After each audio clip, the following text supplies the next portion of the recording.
Government of ఇండియాకి ఏమైనా అల్లుడా ఆ లంజా కొడుకు, లేదా మన చట్టం వాడి అబ్బ సొత్త? మన ఆడవాళ్ళ మీద ఎవరన్నా కన్నేశాడని తెలిస్తేనే కొత్తలాడిపోతుంది సార్ మన రక్తం. అలాంటిది నా తల్లి మీద కన్నేశాడు, భరత మాత మీద కన్నేశాడు.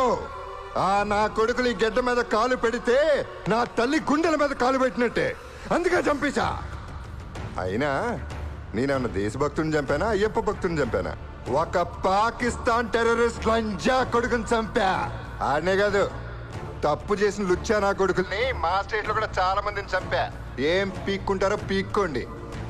అయినా ఉరి శిక్ష చేసి మీరు పెద్ద పీకేసాం అనుకుంటారు. నేను హైకోర్టులో అప్పీల్ చేస్తా. అక్కడ అదే శిక్ష పడింది అనుకోండి, నేను సుప్రీం కోర్టుకి వెళ్తా. అక్కడ కూడా ఉరి శిక్ష కన్ఫర్మ్ చేశారు అనుకోండి, రాష్ట్రపతిని క్షమాభిక్ష అడుగుతా. సదరు రాష్ట్రపతి గారు అవునా కాదా అని ఆలోచించి చెప్పే లోపల నా తొట్టి కిందకి 90 ఏళ్ళు వచ్చి పైకి పోతా. ఆ తర్వాత మీరు పీకేదేంటి, నేను చూసేదేంటి? ఇదే కదా సార్ 173 మంది ఇండియన్స్ ని కిరాతకంగా చంపిన హసబ్ గడికి మన ఇండియన్ పీనల్ కోడ్ ఇచ్చిన ఫెసిలిటీ. వాడు మన భారతీయుల్ని చిన్న పెద్ద తేడా లేకుండా కుక్కల్ని కాల్చినట్టు కాల్చడం మనందరం టీవీలో చూసాం. అది నేనే చేశానని వాడు గర్వంగా చెప్పుకున్నాడు. కానీ మన పోలీసులు దద్దమ్మలై, కోర్టులు పనికిరాని పెద్దమ్మలై, ప్రభుత్వం కులం ఓట్లు, మతం ఓట్లు, ప్రాంతం ఓట్ల కోసం శిక్ష వేసి పందుల దొడ్లో పెట్టాల్సిన వాడికి 5 స్టార్ ఫెసిలిటీస్ ఇచ్చాం. అది చాలదని చెప్పి వాడి తరపున వాదించడానికి పబ్లిక్ ప్రాసిక్యూటర్ కూడా మనమే ప్రొవైడ్ చేస్తే ఎక్కడ మండాలో అక్కడ మండదా, ఎక్కడ కాలాలో అక్కడ కాలదా?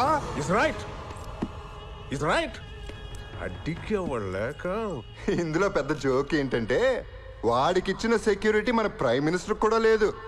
పాపం అయిందే ఉందిలేండి, after all prime minister of India. కానీ వాడు టెర్రరిస్ట్ ఫ్రమ్ పాకిస్తాన్. అందుకే వాడి నుంచిన బాంబ్ ప్రూఫ్ సెల్లు ఖరీదు 6 కోట్లు. వాడికి ప్రతిరోజు సెక్యూరిటీకి అయ్యే ఖర్చు 8.5 లక్షలు. పట్టుకుని 2 ఏళ్ళయింది. ఎన్ని వందల కోట్లు? ఆ డబ్బంతా ఎవడమ్మ మొగుడు సొమ్మో కాదు, మాది, మనది. రిక్షావాడు, కూలీవాడి నుంచి ప్రతి భారతీయుడి దగ్గర ట్యాక్స్ రూపంలో వసూలు చేసిన డబ్బు.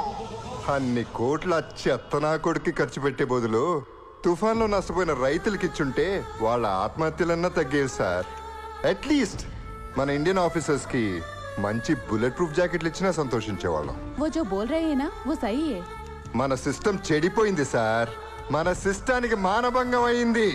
అది తీవ్రవాదులో ఉగ్రవాదులో చేసింది కాదు, అవకాశవాదులు చేసింది. లేకపోతే మనకి దరిద్రం ఏంటి సార్? నేరం చేసినట్టు బెయిల్లో విడుదలవటం ఏంటి? కింద కోర్టులో శిక్ష పడితే పై కోర్టులో నిర్దోషాన్ని వదిలేయటం ఏంటి?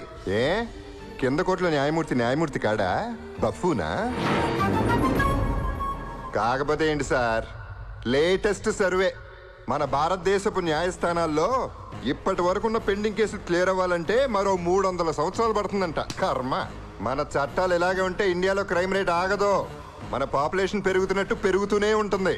బయట దేశాల్లో లాగా దొంగతనం చేస్తే చెయ్యి, రేప్ చేస్తే అంగం నరక్కాలి, యాసిడ్ పోసినాడి మీద యాసిడ్ పొయ్యాలి. ఇవన్నీ లైవ్ టెలికాస్ట్ లో చూపిస్తే తప్పు చేయాలనే ఆలోచన కంటే ముందు భయం పుడుతుంది, ఉత్స పడుతుంది. విన్నారుగా వాడేం వాగాడు?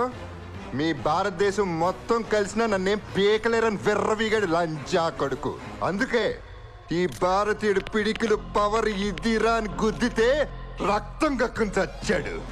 ఇలాగే ఎవడికి జరిగిన అన్యాయానికి వాడే తీర్పించుకోవడం స్టార్ట్ చేస్తే సార్ ఇంకా మీకు హాలిడేసే. కోర్టులన్నీ గొడవలుగా అద్దెకించుకోవడమే. లేదా తప్పు చేసినాడికి ఆన్ ద స్పాట్ శిక్ష పడేలా కొత్త చట్టాన్ని రాసే దమ్ము మీకుంటే ఆ చట్టం మొదటి పేజీ నాబురు శిక్షతోనే మొదలు పెట్టండి సార్. డిసైడ్ చేసుకోండి. తప్పు చేసినాడిని మీరు చంపుతారా, జనాల్ని చంపుకోమంటారా? Choice is yours.